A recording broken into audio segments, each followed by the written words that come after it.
லாசரு இறந்துட்டாரு. லாசரு மரித்து போனா. இப்ப நீங்க என்ன விசுவாசிப்பீங்க?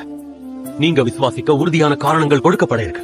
ஆண்டவரே, நீங்க இங்க இருந்தா என்னோட சகோதரன் மரிச்சிருக்க மாட்டான். இப்ப கூட நீங்க தேவன் கிட்ட கேட்டுக்கொள்றது எதுவோ அதே தேவன் தந்தூரில் வந்து அறிந்திருக்கிறேன். நானே உயிர் தெழுதலும் ஜீவனுமாயிருக்கிறேன். என்னை விசுவாசிக்கிறவன் மரித்தாலும் பிழைப்பான். உயிரோட இருந்த என்னை விசுவாசிக்கிறவன் எவனும் என்றென்றைக்கும் மரிக்காமலும் இருப்பான். நான் ஏன்னு காமிக்கிறேன்.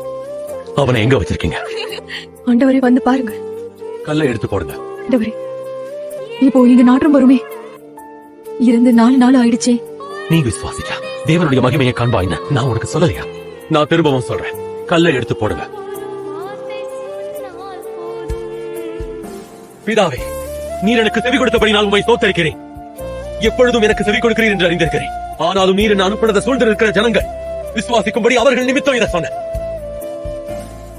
லாசருவே, வெளியே வா. ஒரு சொல்லாலே மரித்தோரை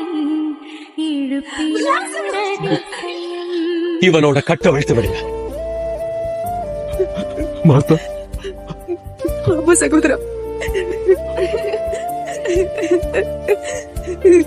இயேசு